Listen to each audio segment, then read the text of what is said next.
Block का free body diagram बनाओ।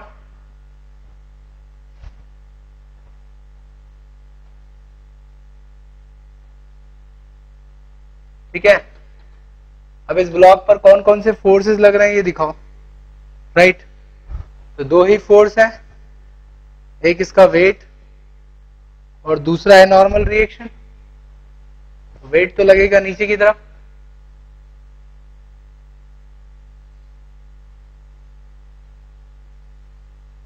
और नॉर्मल रिएक्शन बाय ग्राउंड। याद करो नॉर्मल रिएक्शन किधर लगती है, जो सरफेस ऑफ कांटेक्ट है उसके परपेंडिकुलर डायरेक्शन में। ठीक, अब ध्यान रखना सबसे पहली स्टेप है एक्सिस बनाना और कंपोनेंट्स लेना। तो एक्सिस लेते वक्त ध्यान रखना कि एक एक्सिस जो है वो मोशन की डायरेक्शन में होती है और दूसरा उसके परपेंडिकुलर। तो एक तो मोशन की डायरेक्शन में लो, किधर मोशन होगा, स्लाइड करके नीचे आ रहा है। राइट, तो एक तो हो गया ये एक्सिस, इसको मैं एक्स कह रहा हूं, और उसका परपेंडिकुलर जो है वो वाई हो। अब नॉर्मल फोर्स वाई डायरेक्शन में, बट mg किसी डायरेक्शन में नहीं है, एक्स और वाई में, तो आपको कंपोनेंट लेना होगा। राइट, कंपोनेंट लेना है तो एक mg का कंपोनेंट इस डायरेक्शन में होगा और एक इस तरफ। अब आपको एंगल पता होना चाहिए तभी आप कंपोनेंट ले सकते हो। ठीक है, अब समझना ध्यान से।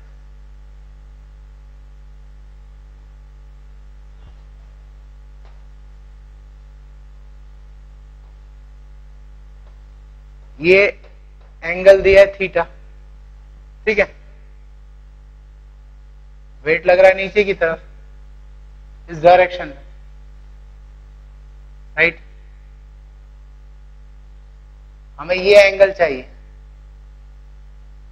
तो अब समझना है इस चीज को।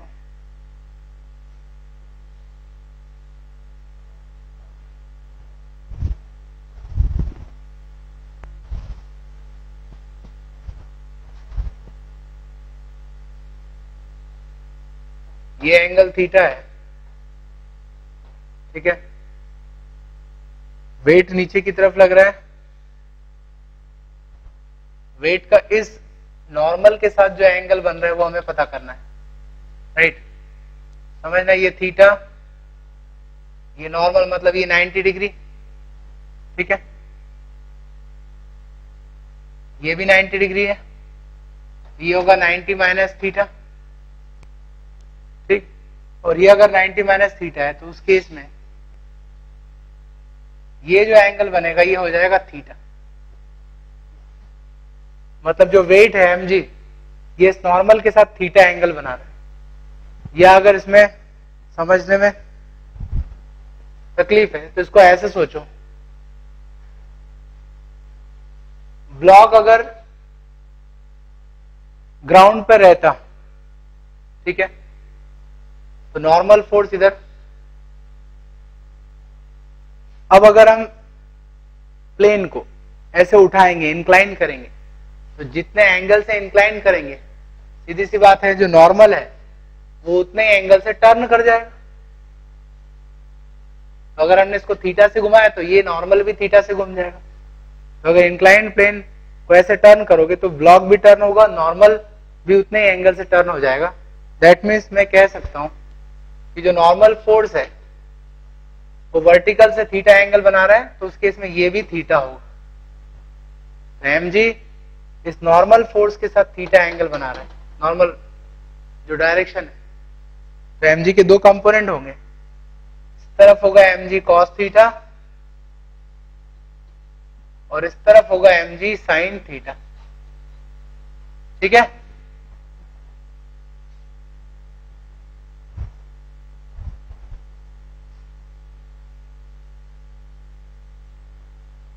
अब किस डायरेक्शन में मोशन हो रहा है इसका, इसी डायरेक्शन में मोशन हो रहा है, स्लाइड कर रहा है, acceleration a।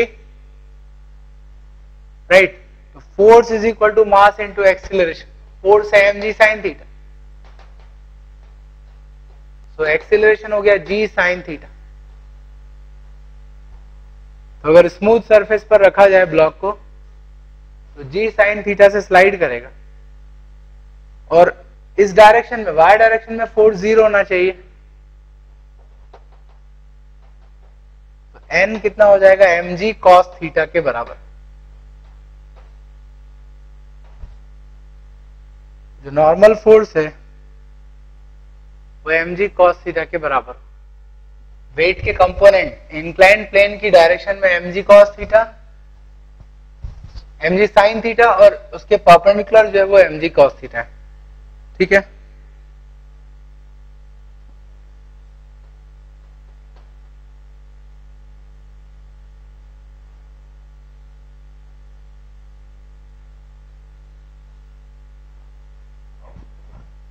Smooth inclined plane है,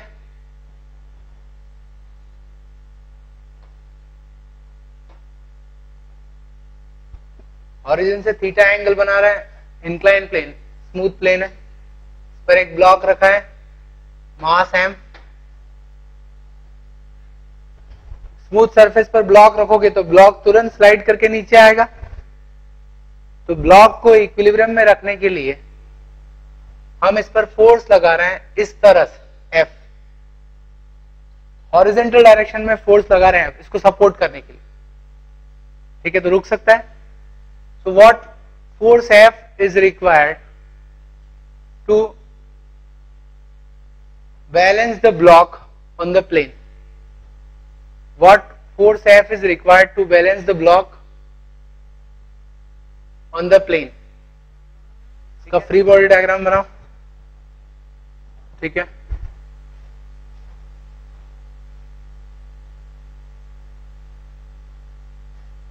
इस पर फोर्स है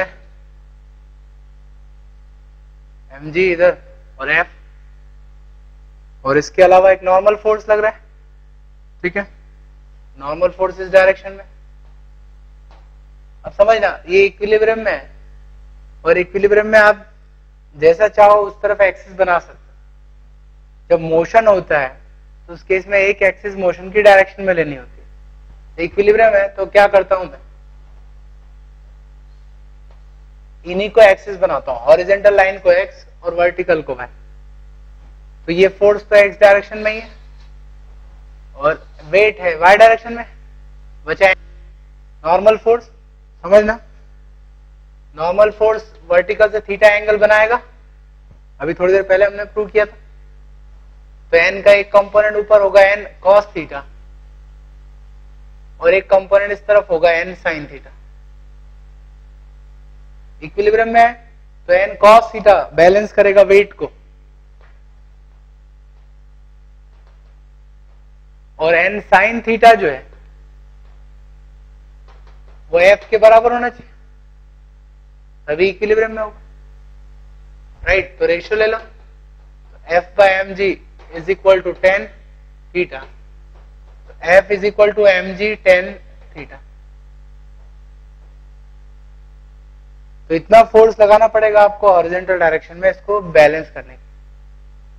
नॉर्मल फोर्स भी निकाल सकते हैं यहाँ पर कितना होगा।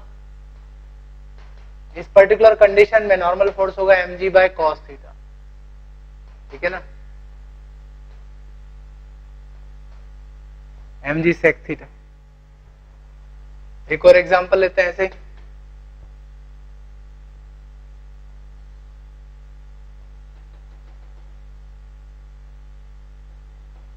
स्मूथ इंक्लाइंड प्लेन है, ओरिजिन से 30 डिग्री एंगल बना रहा है,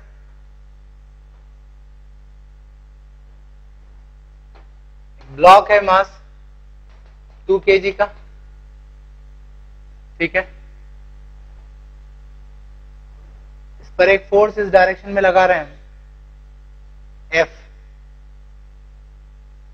तो आपको बताना है फाइंड आउट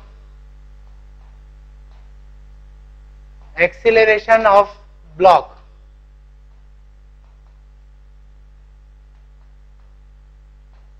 व्हेन, तीन अलग अलग कंडीशन दिए। F इज इक्वल टू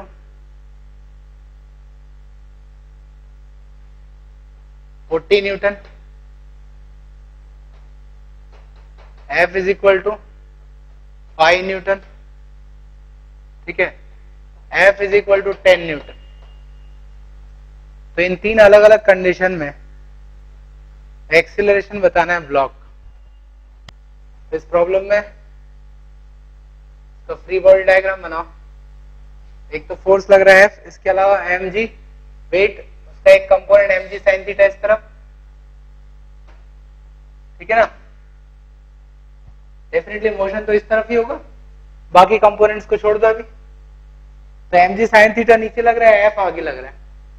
मान लो अगर F ज्यादा होता है mg sin थीटा से, तो उस केस में ये आगे जाएगा, और अगर F कम होता है तो mg sin थीटा डोमिनेट करेगा और ये नीचे आएगा।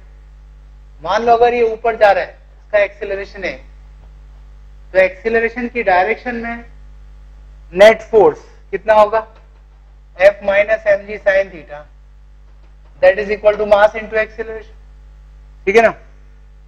तो इस केस में एक्सीलरेशन इसका हो जाएगा F by m minus g sin theta, ये इसका एक्सीलरेशन हुआ, ठीक है। अब एक एक करके इसमें डिफरेंट वैल्यूज रखेंगे, ठीक है। F अगर 40 न्यूटन है, ठीक, तो उस केस में एक्सीलरेशन कितना हो जाएगा, मास इज 2 kg, g इज 10 और थीटा कितना है 30 डिग्री, राइट। फोर्स अगर 40 न्यूटन हुआ,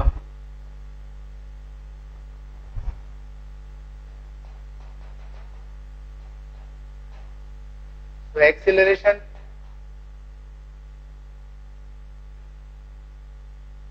would be 20 minus g sin theta. Sin theta is half, so 15 metre per second square.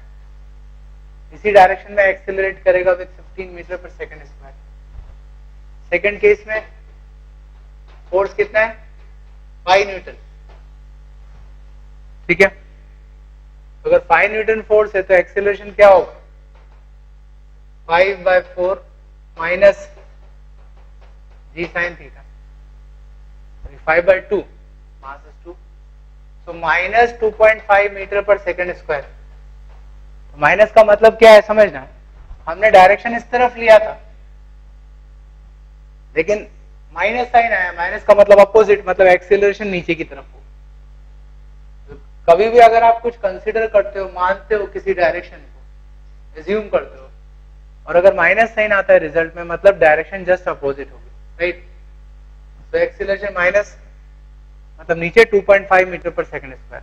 और थर्ड केस में फोर्स कितना था 10 न्यूटन, तो उस केस में एक्सीलरेशन क्या हो जाएगा 0। 10 न्यूटन अगर फोर्स लगाते हो तो ये रेस्ट पर रहेगा, इक्विलिब्रियम में रहेगा, ठीक है ना। आगे एग्जांपल लेते हैं।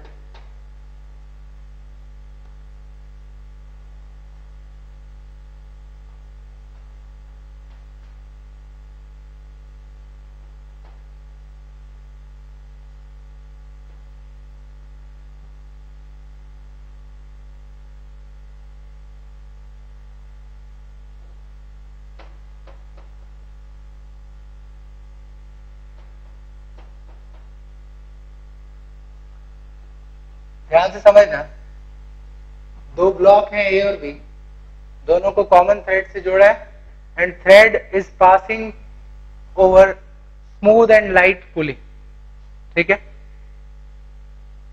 पुली is smooth and light,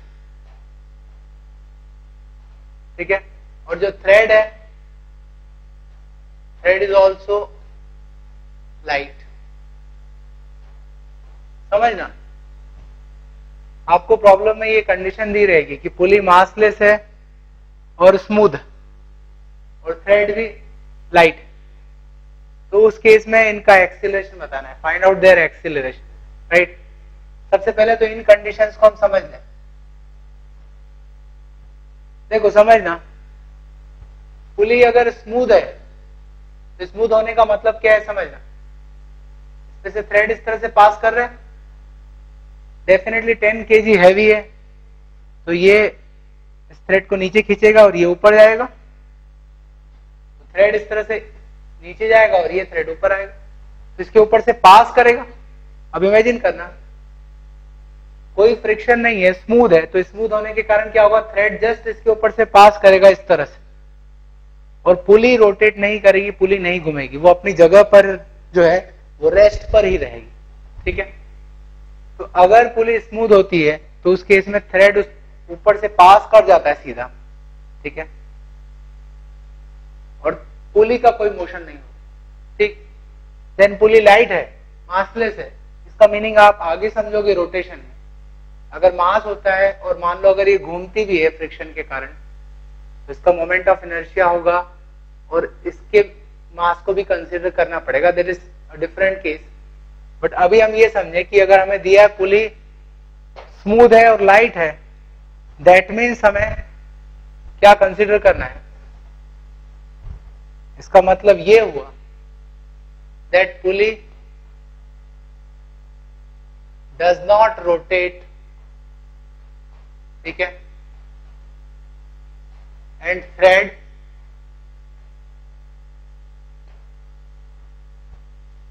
simply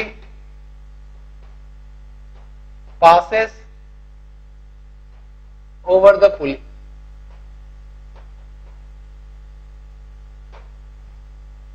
पुली पे से जस्ट पास करेगा थ्रेड। ठीक है, और पुली रोटेट नहीं करेगी, नहीं घूमेगी। जहां भी ये कंडीशन दी है पुली इज स्मूथ, उसका ये मतलब है, और डेफिनेटली लाइट है, इसका मतलब उसके मास को कंसिडर नहीं करना। ठीक, और दूसरा है थ्रेड जो है वो मासलेस लाइट, इसका मतलब मैंने पिछली क्लासेस में बताया था कि थ्रेड लाइट है, मतलब उसमें टेंशन थ्रू आउट क्या रहेगा, सेम। एक और चीज जो आगे रोटेशन में समझ में आएगी आपको, कि अगर यहाँ पर फ्रिक्शन होता और ये पुली का मास होता तो ये भी घूमती, और अगर घूमती तो दोनों तरफ टेंशन डिफरेंट होता। सोचो जरा, अगर पुली इस तरह से घूमने लगे, मान लो फ्रिक्शन है और इसका भी मास है, तो ये नीचे आ रहा है, तो ये पुली को ऐसे घुमाएगी, पुली ऐसे घूमती काउंटर क्लॉकवाइज डायरेक्शन। ठीक, और ये तभी घूम सकती थी जब घुमाने के लिए कोई एक्स्ट्रा फोर्स इधर लगे,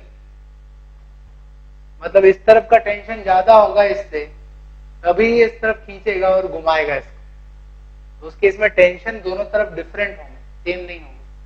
बट अगर थ्रेड लाइट है, थ्रेड लाइट होने का मतलब है टेंशन सेम, इस तरफ पूरा सेम रहेगा, इस तरफ भी सेम रहेगा, और पुली भी स्मूथ है तो घूमेगी नहीं, मतलब दोनों तरफ टेंशन सेम रहेगा। तो इस केस में आप क्या करना, tension is same through out thread. तो अगर आपको ये दो कंडीशन दी है, पुली लाइट है, स्मूथ है, और थ्रेड भी लाइट है, तो उस केस में टेंशन हर जगह सेम रखना, पूरे थ्रेड में टेंशन सेम रहेगा और पुली नहीं घूमेगी। ठीक है, now find out it's acceleration. दोनों ब्लॉक का एक्सीलरेशन आपको बताना है। ये जो डिवाइस है it is called Atwood machine, इसको एटवुड मशीन कहा जाता है। ठीक है, इसमें एक पुली होती है, दो ब्लॉक होते हैं और थ्रेड होता है।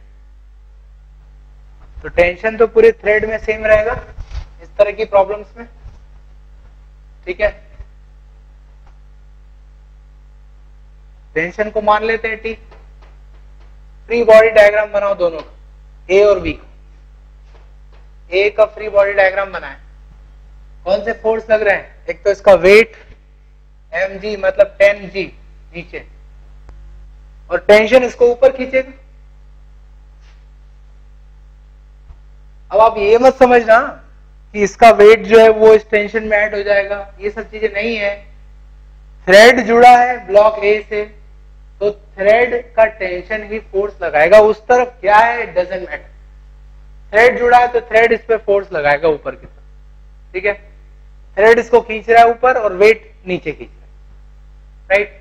डेफिनेटली हम कह सकते हैं इसका वेट ज्यादा है तो ये नीचे जाएगा और ये ऊपर आएगा। दोनों का एक्सीलरेशन सेम होना चाहिए क्योंकि कॉमन थ्रेड से जुड़े हैं। तो एक्सीलरेशन को मैं ए ले लेता हूं, राइट। तो नीचे आ रहा है, एक्सीलरेशन जिधर होता है उस तरफ नेट फोर्स लेना होता है। तो net force is 10g minus T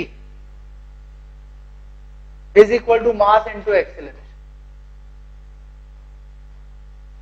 जिधर एक्सीलरेशन होता है उसी डायरेक्शन में नेट फोर्स लिया जाता है। ऐसे इसकी बात करें ब्लॉक बी की, तो ब्लॉक बी पर कौन से फोर्स लग रहे हैं? इसका वेट 5g और थ्रेड इसको ऊपर खींचेगा विद टेंशन टी, टेंशन दोनों तरफ सेम रहेगा। इसका एक्सीलरेशन ऊपर, मतलब टेंशन इससे ज्यादा है 5g, ठीक है। तो टेंशन नेट फोर्स कितना होगा ऊपर की तरफ? T minus 5g is equal to mass into acceleration. दो इक्वेशन है और दो वेरिएबल है, सॉल्व कर सकते हैं। तो ऐड कर दो तो टेंशन कैंसिल हो जाएगा, इन दोनों को ऐड करो। तो उस केस में 10g minus 5g is equal to 15a, a हो गया 5, ठीक है, 5g by 15, that means g by 3, g की वैल्यू 10, तो g by 3 एक्सीलरेशन होगा दोनों का। टेंशन भी निकाल सकते हैं हम यहाँ पे, g by 3 रखो, ठीक है। तो 20 by 3g टेंशन होगा, g की वैल्यू रख सकते हो, ठीक है। तो ये होगा टेंशन और एक्सेलरेशन।